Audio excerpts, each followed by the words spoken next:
నమస్తే, welcome to hit TV. నేను మీ మాధురి. రోజు మనతో పాటు ఉన్నారు పొలిటికల్ అనలిస్ట్ కేఎస్ ప్రసాద్ గారు. నమస్తే సార్. నమస్తే అమ్మా. సార్, ఏంటి సార్ ఈ P4 సర్వే?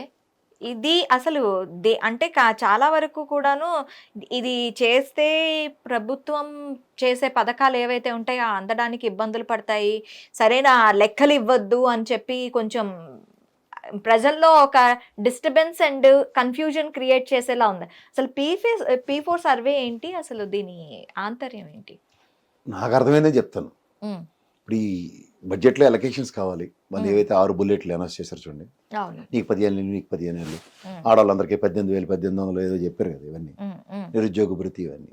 సో ఇవన్నీ ఏం చేయాలంటే మీకు గత అనుభవాలు ఒకసారి వెనక్కి వెళ్తే ముందుకు తెలిస్తే ఏంది, ఎలక్షన్స్ ముందు తీసుకొచ్చి పసుపు కుంకుమ 2-3 నెలల ముందు 1000 రూపాయలు పెన్షన్ పెంచి ఇవ్వడం, అలాగే నిరుద్యోగ భృతి లాస్ట్ 2-3 మంత్స్ ఇవ్వడం, ఇవన్నీ వాళ్ళు గత ప్రభుత్వం చేసిన గిమ్మిక్స్ తెలుగుదేశం ఎన్డీఏ కూటమిలో.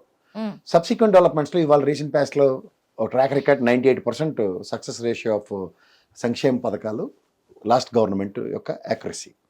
ఏది నవరత్నాల పథకాలు. నాకు ఒక సీనియర్ ఐఏఎస్ ఆఫీసర్, నేను చాలాసార్లు చెప్పాను కూడా, ఒక సంక్షేమ పథకాలు ఏమైనా 5% గ్రౌండ్ అయితే వండర్, 10% కనుక ప్రజలకు రీచ్ అయితే మెరాకిల్ అన్నాడు. కానీ అలాంటిది గత ప్రభుత్వం మొనాటరీని బ్రేక్ చేస్తూ 98% సక్సెస్ రేషియో చూసింది. దెన్ డెవలప్మెంట్స్ ఎప్పుడైతే ఒక ప్రభుత్వం చేసింది, అందులో ఈ ప్రభుత్వం అయితే జగన్మోహన్ రెడ్డి డేట్ చేస్తే అది చచ్చిన వీళ్ళు చేయరు. దాన్ని ఎలాగోలా చెడగొట్టే కార్యక్రమంలో ఉన్నారు. CDS పథకం అంటారు దాన్ని. చెడగొడితే కానీ వీళ్ళకి మనశ్శాంతి లేదు. నేను ఏర్పాటు చేసుకున్నాను, తర్వాత అబ్రివేషన్ ప్రజలకు తెలుస్తుంది. ముఖ్యంగా మా ఉత్తరాధారాలకు బాగా అర్థం అవుతుంది. సో దీంట్లో ఈ సబ్సిక్వెంట్ డెవలప్మెంట్స్లో మీరు గమనించుకోగలిగితే ఈ P4 పథకం కలెక్టర్ గారితో ఎక్స్పెరిమెంటల్ మాడ్యూల్ ఏం చేస్తారంటే, ఇప్పుడు మన 9 ఉన్నాం అనుకో, నా అటోడికి ఇచ్చేలేసి వస్తారు.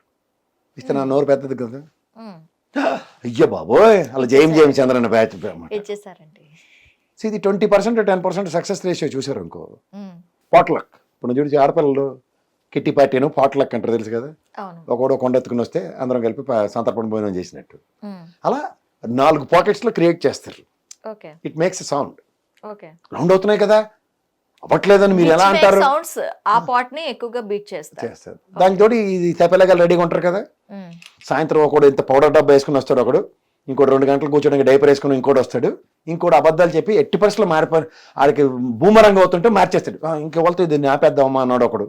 వీళ్ళతో అయిపోతుంది. దానికి తోడు కవయిత్రి మొల్ల జర్నలిస్టులు ఉన్నారు ఆ దిక్కుమాల పేపర్లో, ఆ నిఘంటువులతో రాసే దైద్యాన్ని కూడా మనం భరించాలి. సో అంచేత మనకి modus of operandi is very clear. ఈ బుల్డోస్ చేసుకుంటే మనకు వెళ్తాం కాబట్టి ఇలాంటి ఎక్స్పెరిమెంట్లకి తెరలేపుతారన్నమాట. ఇప్పుడు బడ్జెట్లో ఏం చేయాలి, 24 లక్షల పైచిలకు పిల్లలకి ఇది అమ్మఒడి అందింది, ట్రాక్ రికార్డు. ఇప్పుడు ఇంట్లో 3 4 ఇచ్చి చావాలి కాబట్టి అగ్రిగేట్న 70 లక్షల మంది పిల్లలని ఉంటారు కదా, చచ్చింది కూడా అనుకుని లోపుగా 24 లక్షల్లోనే ఆడికి ఇచ్చాడు, వీడికి ఇచ్చాడు, మా అన్నకి నా తమ్ముడికి కూడా ఇచ్చారమ్మా నీకు తెలీదు అనే పాకెట్లను క్రియేట్ చేస్తారు. నీకు 1800, నీకు 1800, ఆడపిల్లలు ఎంతమంది ఉంటే 1800 దగ్గర వీధికి ఇద్దరిని చూస్తారు. గట్టిగా గొల్లెట్టుకుని సూర్యకాంతం లాంటి అమ్మాయికి తీసుకొచ్చి ఇచ్చారనుకో, అది కలిబడిపోద్ది అన్నమాట. అలా అట్లా లెక్కలు చూస్తారు వాళ్ళు. అది వాళ్ళ మోడస్. ఈ లెక్కలన్నీ మనకి బయటకు వచ్చేది ఎప్పుడు అంటే మళ్ళీ నెక్స్ట్ సంవత్సరం బడ్జెట్ వచ్చినప్పుడు, లేదంటే మళ్ళీ ఎలక్షన్స్ వచ్చేటప్పుడు నిజంగా అందేయా లేదా అనేది అప్పుడు మళ్ళీ మైకుల ముందు మాట్లాడతారు, తలవారాలు తీసుకుని బయటకు వస్తారు, ఎక్కడ ఇచ్చావు నాకని.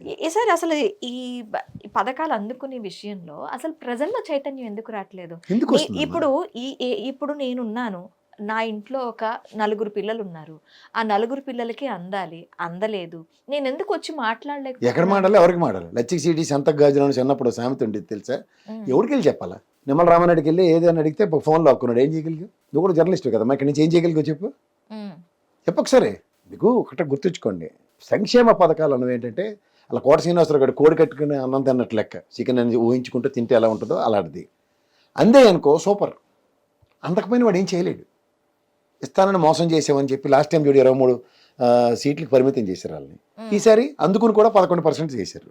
వీళ్ళు అన్నట్టు ప్రజలను అడిగితే అందరిలో రాజుగారు ఇంత పెద్ద కొండ పెడితే ఎవరికాడ తీసుకొచ్చి నీళ్లు పోసినట్టు, ఎవరికాడ మేము 40%లో ఉన్నాం సార్, సంక్షేమాలు అందిన వాళ్ళు అందరూ వేసామని చెప్పుకొని యువతల పక్క తిరుగుతున్నారు వాళ్ళు అడిగితే వాళ్ళకి ఆ సమాధానం. వీళ్ళు అంత చేసిన మమ్మల్ని గెలిపించారు, మేము చేయాలని వీళ్ళ సమాధానం. ఓవరాల్గా అడ్రస్ చేస్తుంది ఎవరంటే common persons who are paying regular taxes and entire ప్రజలు పరోక్ష పన్నులు కడుతున్న వాళ్ళు. పోతుంది ఎవరు? ప్రజలే. ఇప్పుడు రోటీ కపడా और मकान చిన్నప్పటి కాడి నుంచి వింటున్నాను, ఇల్లులు కట్టి ఈ ప్రభుత్వం ఇన్ని లక్షల ఇల్లుకి ఇచ్చింది, ఆ ప్రభుత్వం ఇన్ని లక్షలు ఇచ్చింది. మరి ఎవడు ఇల్లు లేనివాడు, అందరూ ఇల్లు లేని వాళ్ళే. అప్పుడు నీతి ఆయోగ్ కూడా వచ్చి నీతి ప్రవచనాలు చెప్తాడు. 1,49,00,000 రేషన్ కార్డులు ఉన్నాయని. 1,49,00,000 రేషన్ కార్డులు అగ్రిగేట్ నలుగురే అమ్మ కుటుంబానికి ఎంతమ్మా? 4 కోట్లు. 4 కోట్లు ఏంటి మరి? 47 లక్షలకి 4, 5 కోట్లు దాటిపోయినట్టే కదా. అంటే రాష్ట్రంలో వైట్ రేషన్ కార్డు లేనివాడు ఎవడు? ఎవరు లేరు. మరి మళ్ళీ వాళ్ళు చెప్తారు కదా, ఆంధ్రప్రదేశ్ ప్రజలు 5 కోట్లని వాళ్ళే చెప్తారు. ఎక్సెస్ ప్రజలు ఎవరు? రేషన్ కార్డు లేనివాడు ఎవడు? నాకైతే లేదు, నీకైతే లేదు. మన లెక్క ఎవడు చెప్పడు. మన కూడా వాళ్ళు 147లో తోసేశారు. 147 లక్షలు, 147 లక్షల రేషన్ కార్డులు. 1,47,00,000 నేను కాదు, నీతి ఆయోగ్ చెప్పింది. మరి లేనివాడు ఎవడమ్మా? ఉన్నోడు ఎవడు? రేషన్ కార్డులో కలర్స్ మళ్ళీ వేరియేషన్ ఉంటుంది కదా, ఈ వైట్ రేషన్ కార్డులా లేకపోతే మొత్తం అన్ని రేషన్ ఇప్పుడు కార్డులు? నీకు పింక్ కార్డు నీకు నాకు దేనికి ఉపయోగం? నాలుగు గీసుకోవడం కూడా పనికిరాదు అది. చిచే, ఈ సిస్టమ్కి చెప్తున్నాను కదా, ఫుల్ స్టాప్ అన్నది ఎవడైతే పెడతాడో దానికి కోసం ఎదురు చూసే ప్రజాస్వామ్యంకే అందరం చూస్తున్నాం. అంతకుమించి ఇంకేం లేదు. అయితే ఈ P4 సర్వేతో పథకాలకు ఆటంకం రాదు అని చెప్పి స్టేట్మెంట్ ఇచ్చారు. అసలు ఏంటిది సర్వే ఎందుకు చేయాలి? నాకు అర్థం కాని విషయం. ఇప్పుడు నీకు ఈ నెల 1st తారీఖు జీతం ఇవ్వాలి. మీ ఆఫీస్ది ఎగ్జాంపుల్ చెప్తాను నీకు. ఓకే. ఎవ్రీ మంత్ నువ్వు రిజిస్టర్లో సంతకం పెడతావు. 4 ఆదివారాలు తీసి 25 రోజులు అమ్మాయి వచ్చిందా లేదా, 26 రోజులు వచ్చిందా లేదా చూస్తారు, జీతం ఇస్తారు. లేదంటే సిఎల్ అని పెట్టు, లేదా ఈఎల్ అని పెట్టు, ఎలిజిబిలిటీ కదా, లేదా లాస్ ఆఫ్ పే అని ఇస్తారు. ఇది ప్రొసీజర్. కానీ నాకేదో డౌట్గా ఉంది, ఈ అమ్మాయి ఎక్కువ ఏళ్ళు పెట్టినట్టుంది. ఈ అమ్మాయి ఎందుకో ఇవాళ రాలేనట్టుగా ఉంది. సర్వే చేసిన తర్వాత జీతం ఇస్తామంటే ఏమైనా అర్థం ఉందా? చెప్పమ్మా. లేదు. అలాగే ఇది అటెండెన్స్ రిజిస్టర్ దేనికి పెట్టారు? సంతకాలు దేనికి పెట్టారు? నీకు ఇంటికి ఒకటి చొప్పున ఇంటికి 4 లెక్క అన్నది మీరు చెప్పిన ఇంటర్వ్యూ కదా లోకేష్ గారు. కాలర్ పట్టుకోండి నన్ను, మా దగ్గర అంతా డేటా ఉంది, యాడ్ నుంచి డబ్బులు వస్తాయో తెలుసు, యాడ్ నుంచి డబ్బులు పోతాయో తెలుసు, ఎవరికి ఎంత ఇవ్వాలో అన్నీ మాకు తెలుసు, అధికారం మాకు ఇచ్చింది మేము చూసుకుంటాం అని వచ్చారు కదా. మరి ఇప్పుడు ఎందుకు తోడుకుంటారు? నా కర్ర ఏదైనా మొంత ఏదని ఈ తడుకుని దానికి ముందే చెప్పాలి కదా. మేము వచ్చి తడుకొని సర్దుకొని రేవంత్ రెడ్డి అదే చేసాడు. ఏముందండి సంక్షేమం ఎత్తి చదివడం అత్తి చదివడం అన్నాడు ఆ భౌగోళిక గారి ఛానల్లో కూర్చుని. తెల్లరికైనా ఆయన ముఖ్యమంత్రి సీట్లో కూర్చుంటే నాకు అర్థమైంది కష్టం ఎలాగ ఉంటుందో. ఆయన ఫస్ట్ టైం ముఖ్యమంత్రి అయ్యారు, అప్పటిదాకా క్యాబినెట్ మంత్రి కూడా కాదు కాబట్టి ఆయనకి కష్టం ఏంటో తెలియాలంటే ఫస్ట్ ఎక్స్చెక్కర్కి డబ్బులు ఎలా వస్తున్నాయో చూడాలి కదా. అప్పుడు అర్థమైంది ఇదేంటిది, ఇంత జీతాలు ఉన్నాయా, ఇంత ఖర్చులు ఉన్నాయా, మనం చెప్పిన వాటికి ఎక్కడి నుంచి ఎక్సెస్ రెవెన్యూ జనరేట్ చేయాలన్నది ఆయనకు అర్థం కాలే. ఆయన ఫస్ట్ ఇచ్చిన కాంట్రాడిక్షన్ స్టేట్మెంట్ ఏంటి, ఇందులో 10-5 తీసి చిన్నప్పుడు చూడు మన అమ్మ నాన్న డబ్బులు ఇస్తారు, పాలోడికి కట్టొచ్చు అన్ని సడన్గా నువ్వు వెళ్ళి ఒక 10 రూపాయలు ఇవ్వమంటే తీసి ఇచ్చేస్తుంది. అమ్మకేటి తెలుసు ఈ 10 రూపాయలు పాలోడికి తగ్గించవచ్చు, ఏదో అలాంటి లెక్క వేసుకుంటుంది. కానీ అది కుదరదు కదా. అమ్మ లాస్ట్ మంత్ 2 ప్యాకెట్లు ఎక్స్ట్రా తీసుకున్నామమ్మా, ఈ డబ్బులు కట్టంటే అమ్మకి 10 రూపాయలు మళ్ళీ షార్ట్ ఫాలే. అమ్మ కాబట్టి నాతో నెగోషియేట్ చేసి తెచ్చుకోగలదు. అది కేంద్ర ప్రభుత్వం ఇప్పుడు ఎన్డీఏ కూటమి ఉంది, నెగోషియేట్ చేస్తారంటే ఎంగిల్ చేత కాకిని కొట్టినట్టు కొడుతుంది. 6,700 కోట్లు డిజాస్టర్ మేనేజ్మెంట్ కాదు ఒక నిమిషం విను. 6,700 కోట్ల పైసలకి డిజాస్టర్ మేనేజ్మెంట్ అంచనాలు ఇస్తే విజయవాడ తుఫాను, ఉభయ గోదావరి జిల్లాల తుఫాను 608 కోట్లు ఇచ్చాడు. ఏమనాలి? మిగిలిన డెఫిసిట్ ఎవరు ఫిల్ చేసుకోవాలా? ఎవరు సోదరు చదవండి. ఇది ప్రజాస్వామ్యం. సార్ నాకు ఒక విషయం అర్థం కాదు, ఇంతకు ముందు ఎన్డీఏ కూటమితో ఉన్నప్పుడు అలాగే ఎంగిల్ చేత్తో కాకిని తోలే పరిస్థితి లేదు. ఆ తర్వాత జగన్మోహన్ రెడ్డితోని కలిసి ప్రయాణం చేసినప్పుడు కూడాను కేంద్ర ప్రభుత్వం అలాగే సిచ్యువేషన్ ఉంది. మళ్ళీ సేమ్ ఇప్పుడు ఎన్డీఏ కూటమి నడుస్తున్నప్పటికీ వాళ్ళ ఆధిపత్యం ఉంటున్నప్పటికీ కూడా కేంద్రం ఎందుకు ఆంధ్రప్రదేశ్ మీద అంత చిన్న చూపు చూపిస్తోంది? ఇప్పుడు ఏంటమ్మా నీకు రాష్ట్రం ఎడగొట్టింది ఏంటి? కాంగ్రెస్ ఎడగొట్టిన తర్వాత ఈ 10 ఏళ్ళు ఇదే పని 2 రాష్ట్రాలకి. మరి ఎందుకు? అవునండు, నేను మీకు తెలియపోయి మనం మాట్లాడడం కాదు, ఇది గౌరవ ముఖ్యమంత్రి చంద్రబాబు నాయుడు గారికే బాగా తెలుసు మనందరికన్నా. ఆయనే కదా ధరం పోరాట దీక్షలు చేశారు ఇది మనకేం ఇవ్వట్లేదని. అవును, మర్చిపోయామా? ఇప్పుడు మళ్ళీ మాకు ఆడే ఇష్టం అని చెప్పి వెళ్తే మనం ఏం చేయాలమ్మా? ఇప్పుడు వాళ్ళు ఇష్టమని వాళ్ళు మేమే సర్దేసుకుంటాం, మాకు ఇష్టమే, మాకు అధికారమే కావాలనుకుని వచ్చారు. ఇదే జగన్మోహన్ రెడ్డి ఏం చేశాడు, స్టీల్ ప్లాంట్ మీరు అమ్మడానికి వీలు లేదు, మీరు అమ్ముతాం అనుకున్నప్పుడు రాష్ట్ర ప్రభుత్వం కొని మేము తప్పలేము, మేము పడతాం, మేము వదలం. పోలవరంకి RR ప్యాకేజ్తో కూడింది. ఆయన ఎందుకంటే ఒక తుఫాన్ వచ్చినప్పుడు వెళ్ళాడు, అమ్మ నా దగ్గర డబ్బులు లేవు. ఆ రోజు ఆ బాధితులందరికీ ఆయన చెప్పింది మర్చిపోయినట్టుకున్నారు అందరూ, నా దగ్గర రూపాయి డబ్బులు లేవమ్మా, కేంద్ర ప్రభుత్వం ఇచ్చిన దాంతో నేను ఏదైనా చేయాలి, పోలవరంకి RR ప్యాకేజ్తో మీకు పునర్నిర్మాణం చేయాలన్నా, ఏం చేయాలన్నా, మీకు ఉపాధి కల్పించాలన్నా, ఏం చేయాలన్నా, అది నా దగ్గర లేదమ్మా నా డిస్కషన్. పోలవరం ప్రాథమిక అంచనాల్ని తగ్గించి కూడా ఇచ్చాడు, బాబు ఈ ప్రాజెక్ట్ 787 కోట్లు తక్కువ చేసి కట్టొచ్చు కడితే అని రివర్స్ టెండరింగ్ వేసి ఇచ్చి RR ప్యాకేజీకి దగ్గర ఎంత అవుతుందని చెప్పి ఇచ్చినా సరే మేము 34,000 కోట్లు ఇస్తామని చెప్పిన తర్వాత పోలవరం ఒక్కొక్క అంచు కూడా ముందుకెళ్ళలేదు. పైపొచ్చి వీళ్ళు చేసిన డ్యామేజ్, ఆ డయాఫ్రమ్ బాల్ కన్నం పడిపోయింది, కిందంతా కోరేసిపోతే దాన్ని ఫుల్ చేసుకోవడానికి వాళ్ళకి తెప్పలు పడి కూర్చుంటే వాళ్ళని విదేశీ నిపుణులు తెచ్చి డయాఫ్రమ్ బాల్ డ్యామేజ్ అయిందంటే ఎందుకు స్పిల్వే అంటే నదీ ప్రవాహాన్ని మళ్లించి యువతలు డ్యామ్ కడతారు. అవును, నదీ ప్రవాహం మళ్లించుకుంటూ ఉంటే ఇలాగే కింద ఎత్తేస్తుంది. ఎత్తేసిన దానికి ఎవరిది బాధ్యత? జేఎం చంద్రన్న పాట 72% మేమే కట్టాం, జగన్మోహన్ రెడ్డి ఏమీ చేయలేదు. కట్టవలసింది ఎవడు? కేంద్ర ప్రభుత్వం. ఇలా రాష్ట్రానికి సంబంధించిన మొన్నటిదాకా రైల్వే జోను మీరు ల్యాండ్ ఇవ్వలేదు, జగన్మోహన్ రెడ్డికి బిల్డింగ్ కట్టడం రావట్లేదు. నిజమే, 149 కోట్లు పెట్టి ఇప్పుడు రైల్వే డివిజన్ బిల్డింగ్ కడుతున్నారు. దేనికది? బోర్నేసి కొట్టుకోవడానికి. ఆ కేకే లైన్, కిరండల్ లైను ఆ కనుక మనకు ఉంటే దాని మీద ₹1 డబ్బులు మనకి డివిజన్కి వస్తాయి. అవును, అదే కాకుండా ప్రత్యేక railway zone, Visakha railway zone, Waltair zone మార్చి విశాఖ రైల్వే జోన్ అని పెట్టారు. ఎవరికి కావాలి? వాల్టరీ డివిజన్ అన్నిటికన్నా పెద్ద డివిజన్. విశాఖ జోన్ కావాలి మనకి. దేవుని అంటే ఎందుకు? రెవెన్యూ కార్యకలాపాలతో ఆర్థిక వ్యవస్థకి ఒక ₹10 సంపాదించే సామర్థ్యం వస్తుందని. అదే చేయకపోతే వీళ్ళు చేసిన పని ఏంది? ఇప్పుడు ఆ కేకేలేలు లేకుండా ఇచ్చేసి ఎన్డీఏ కూటమి చూసారో తలుచుకుంటే అద్భుతాలు ఎలా సృష్టిస్తుందో విశాఖ రైల్వే జోన్ తీసుకొచ్చింది. దేనికి రాదే? దేనికి తెచ్చిండ్రు దాన్ని? ఇదే అయిపడదానికి 10 ఏళ్ళు బట్టి దాస్కరించారు. ఇదే 10 ఏళ్ళ ముందు చేసి ఉంటే ఓ ₹10 రెవెన్యూ వచ్చింది కదా మనకి. ఆటంకమే, ధర్మ పోరాట దీక్షల నేపథ్యమే, జగన్మోహన్ రెడ్డి ప్రభుత్వంలో 5 సంవత్సరాల్లో రాష్ట్ర ప్రయోజనాలు పరిరక్షించింది. వీళ్ళిద్దరు సిద్ధాంతం ఏంటంటే 10 ఏళ్ళు మనకి జోన్ రాకపోవడానికి ఆ కేకేలేను మనకి లేదు, కిరండోల్ లేను, ఒరిస్సాకి సంబంధించింది లేకపోవడం వల్ల రూపాయి రాదు మనకి. కేవలం విశాఖ జోన్ క్రియేట్ చేసుకున్నా మనకు వచ్చే ఏమీ లేదు లాభం అన్న దగ్గర ఆగింది. ఆగినా సరే మాకు పని అయిపోలే, మాకు అధికారం కావాలని చేసేస్తే మనం ఏం చేస్తాం తల్లి? ప్రజలకి కాదు, ఎవరికి తెలీదు. కాదు, ప్రజలకి ఏంటి అంటే విశాఖ రైల్వే జోన్ వచ్చింది అంతవరకే వాళ్ళకి తెలుస్తుంది. దాని తర్వాత గొల్లెం మరిచితని ఇలాగా అంతే. దేనికి ఉపయోగం? ఇప్పుడు వైజాగ్ స్టీల్ ప్లాంట్ ఉంది, అన్నిటికన్నా ముందు 4,000 మందిని ఉద్యోగులు తొలగించారు. హయ్యెస్ట్ ఎంప్లాయీస్ ఎవరైతే ఉంటారో మంచి నైపుణ్యం కలిగిన ఇంజనీర్లు ఇలాంటి వాళ్ళందరినీ, వైస్ ప్రెసిడెంట్లు, జనరల్ మేనేజర్ వాళ్ళని సెయిల్కి 180 మందిని పైచీలకి ట్రాన్స్ఫర్ చేసేసారు. మొన్న 700 మందిని తొలగించారు. వీటి మీద ఏ విధమైన కార్యాచరణ లేదు. ఎప్పుడు మహానుభావుడు BFRకి రెఫర్ చేసిన వాజ్పేయి గారి దగ్గర నుంచి చెప్తుంది అదే, దానికి ముడిసరుకు ప్రాబ్లం అని. అది ఏది కాకుండా మొన్న 11,000 కోట్లు డబ్బులు ఇచ్చారు. ఇవ్వగానే చూసారా వైజాగ్ స్టీల్ ప్లాంట్ని ఎలా పరిరక్షించామని మా విష్ణు కుమార్ రాజు కూడా సెలరీ కృష్ణుడు. ఈ 11,000 కోట్లు దేనికి ఇచ్చారంటే ఎర్రిమాలోకాలకి ప్రజలకు అర్థమైందో లేదో నాకు తెలియదు, కానీ నేను చెప్పేది ఏంటంటే దీన్ని ఎలాగైనా అమ్మేస్తాం అంటే సంవత్సరం 2 సంవత్సరాలు బట్టి జీతాలు ఇవ్వట్లే, పైపెచ్చి వడ్డీలు కట్టట్లేదు, అప్పులు పెరిగిపోతున్నాయి. దీనికి ఏం చేశారు? ఎవరో బకరగాన్ని సెట్ చేసి ముందు తీసుకొచ్చి డబ్బులు ఇచ్చారు, అప్పులు కట్టండి జీతాలు ఇచ్చుకొని రెడీగా ఉండండి అని. ఓ 1 month ఓపెన్ చేశారు, అగ్గిపెట్టి వెలిగించి దీంట్లోంచి ఉత్పత్తి అండి ఆగస్టుకి 2వ ఓపెన్ చేస్తాం, ముందు కానివ్వండి పని కానివ్వండి అంటే ఏంటి? తూతూ మంత్రంగా పని. నాకు ఒకటి అర్థం కాదు సార్, ప్రైవేటీకరణ చేస్తామన్న తర్వాత కూడాను వైజాగ్ స్టీల్ ప్లాంట్లోని ఎక్కడా కూడాను ప్రొడక్షన్ ఆగలేదు అలా అని చెప్పి దాని నుంచి లాభాలు రాకుండా లేవు. ఇప్పుడు నష్టంలో ఉన్న దాన్ని మేము ప్రభుత్వం భరించలేదు, కేంద్ర ప్రభుత్వం కానీ రాష్ట్ర ప్రభుత్వం కానీ భరించలేదు, మేము ప్రైవేటీకరణ చేస్తామంటే ఓకే, ఆల్రెడీ అది మంచి దీంట్లో నడుస్తున్న దాన్ని ప్రైవేటీకరణ చేయాల్సిన అవసరం ఏంటి?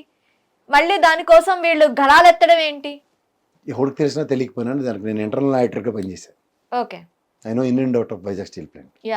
వైజాగ్ స్టీల్ ప్లాంట్లో ఇప్పుడున్న సామర్థ్యానికి ఒక ఎక్స్పాన్షన్కి వచ్చారు.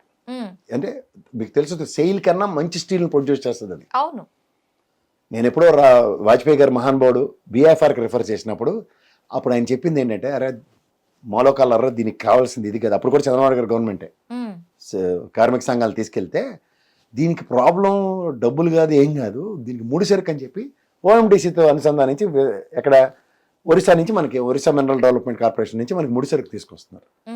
ఎప్పుడు వాజ్పేయి గారు గవర్నమెంట్ అమ్మా, అప్పటి నుంచి కూడా ఇప్పటికి కూడా దానికి ముడిసరుకు పలానా దగ్గర తీసుకోవాలి, ఇక్కడ బయ్యారంగాలు ఉన్నాయా దాని నుంచి తీసుకెళ్ళాలి, లేకపోతే ఇంకో మ్యాంగనీస్ ఫర్నెస్ ఎక్కడి నుంచి వస్తుందో దాని నుంచి తీసుకురావాలి, అలాంటిది ఏం లేదు.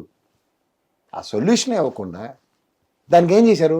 ఇందాక అన్నట్టు మంచి ప్రాఫిట్స్ వస్తుంది దాంట్లో, ఈ డబ్బులతో ఇంకొంచెం ఎక్స్పాన్షన్ చేశారు. ఇప్పుడంటే మనం చూడు, ఉదాహరణకి కింద ఫ్లోర్ ఫస్ట్ ఫ్లోర్ కట్టిన తర్వాత మా అమ్మాయికి కూడా మ్యారేజ్ చేస్తామంటే కానీ అల్లుడు గారు ఎక్కడే ఉంటారట అని చెప్పి 5th floor వేసినట్టు.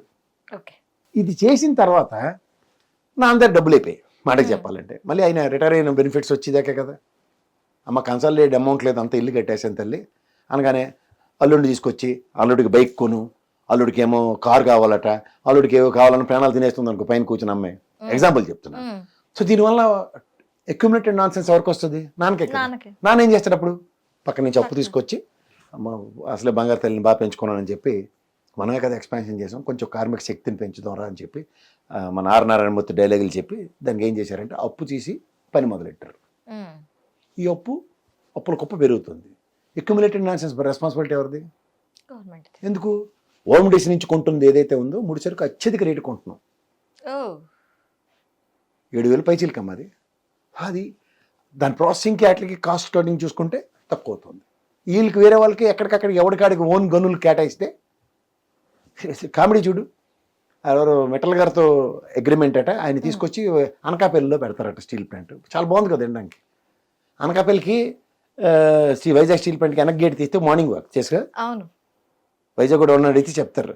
నాకు తెలుసు సార్, నేను వైజాగ్ నేను చదువుకున్నాను అక్కడ ఆంధ్ర యూనివర్సిటీ ఆడిటర్ని కూడా చెప్తాను కదా. గాజువాక అనకాపల్లి. ఆ మాటకు వస్తే ఈ ప్రాసెస్లో చూసుకో, మా తాతాలతో కూడా నర్సీపట్నం నాకు అది బాగా కొట్టిన పిండి. ఇప్పుడు మా చెప్పాలంటే సిద్ధార్థ నగరం అని కూడా మాకు ఇల్లు ఉంది. నాకు దాని గురించి అనుమానం తెలుసు. అయితే ఆడికట ముడిసరికి ఎక్కడి నుంచి వస్తుంది, ఆడికి ఏర్పాటు చేస్తారట. మరి వైజాగ్ స్టీల్ ప్లాంట్కి ఏమంటే ఇదండి డిజాస్టర్ స్కీమ్లో దిస్ అని ఇంగ్లీష్, పాష్ ఇంగ్లీష్. మళ్ళీ ఆ శశిధర్ గారికి ఒకరికి అర్థం అవుతుంది ఇంగ్లీష్. బుర్ర జుత్తింత ఉంటుంది చూడు, వాడికి బుర్ర తక్కువ వాళ్ళని అర్థం. ఫస్ట్ వాళ్ళకే అర్థం అవుతుంది ఆ చెత్త అంతా. అర్థమై తిన్నటి వాసాలు లెక్కెడుతుంది అక్కడ కేరళ వెళ్ళి కాంగ్రెస్ బాధ. అలాగా ఈ ఇంగ్లీష్ మాట్లాడి అట్రోషియస్ ఇంగ్లీష్ మాట్లాడి ఈ చేసి ఈ పెంట ఎలా ఉంటుందంటే ఎటు కాకుండా వాళ్ళకైతే ప్రైవేట్ వాడికైతే సొంత గనులు, వీడి పరిస్థితి తెలియదు. ఎందుకు మనం అప్పనంగా దొరికాం. ప్రత్యక్షంగా పరోక్షంగా దగ్గర 1,25,000 మంది బతుకుతూ ఉంటారు దాని మీద. కానీ వీళ్ళు 2 కోట్ల కేంద్ర ప్రభుత్వం ఉద్యోగ కల్పన, 20 లక్షల మందిని మేము ఉద్యోగాలు ఇస్తామని ఈ ప్రభుత్వం ప్రామిసులు చేస్తే కానీ ఉన్నోడు లాగేస్తుంటే ఏం చేస్తున్నారు అంటే అది మాట్లాడరు. ఇది వైజాగ్ స్టీల్ ప్లాంట్ అండ్ విభజన హామీలు, వీళ్ళకి కమిట్మెంట్స్. వీళ్ళ గురించి మనం ఎంత మాట్లాడినా ప్రజలకి మాది నిధి ఇంత పిల్లి గొంతుకంత మేమని కూర్చోవలసి వస్తుంది. వాళ్ళేమో పెద్ద పెద్ద సింహం నోరులు వేసుకుని అడ్డమైన అబద్ధాలు రాసి ప్రజల మీద రుద్దేస్తున్నారు. తెల్లసిగా దిక్కుమాల పేపర్ టీ కొట్టితే రాదైద్యమే. ఇంటికి వెళ్ళి టీవీ పెడితే ఈ చెత్త అంతా దాటుకోవడానికి 4 ఛానళ్ళు మార్చవలసి వస్తుంది. అంటే ఉదాహరణకు 4 ఛానళ్ళు మార్చినా 5 ఛానళ్ళు మార్చినా ఈ 4 అబద్ధాలని జస్టిఫై చేస్తూ 5వ ఎవడో కుయ్యి అని పిల్లి లేక అన్నాడు అనుకో, అది ఎవడో వింటాడు? విన్నా కంపారిజన్స్ అన్ని మార్ఫింగ్లో తెలియవు, ఏ టెక్నాలజీ తెలియదు. అటు చూడు జనసేనుడు అక్కడ దొరికాడు తిరుపతిలో, మాట్లాడుతుంటే అదంతా ఏ టెక్నాలజీ వాడు మార్చారంటాడు. ఏం చెప్పాలి దానికి? వాళ్ళకి ఎవడు ఈ ఓదర బోదర ఛానల్ అన్నీ కూర్చొని అదే భజన అడిగి, నువ్వే దేవుడు రా బాబు, కృష్ణ పరమాత్మ హంసలో పుట్టినాడు, అవతార పురుషుడు నువ్వు, ఇలాంటివి సర్వసాధారణం అని ఆయన భగవంతుని చేస్తే మనం ఏంటి చేస్తాం? ఇలాంటివన్నీ గమనిస్తూ ప్రజలు ఏం చేస్తారంటే ఏం చేయలేరమ్మా. ప్రజాస్వామ్యంలో కమ్యూనిస్ట్ పార్టీలాగా లేకపోతే వీళ్ళలాగా ప్రతిరోజు ఉద్యమాలు చేసుకుంటూ ఉండడానికి ఒక నాయకుడు కావాలా? నాయకుడే ఇవాళ ప్రశ్నిస్తామని పెట్టిన పార్టీ వాడే నాకు రాజకీయ అధికారమే పరమావధం అనుకుని వెళ్ళి ప్రశ్నించి గొంతుకు కాస్త మూసి నడునొప్పి అంటే మనం ఏంటి చేస్తాం? హిట్ టీవీ యాప్, ఇందులో short news, live news, entertainment shows, movies, digital magazines తో పాటు మీ జిల్లా వార్తలను కూడా ఫ్రీగా చూడొచ్చు.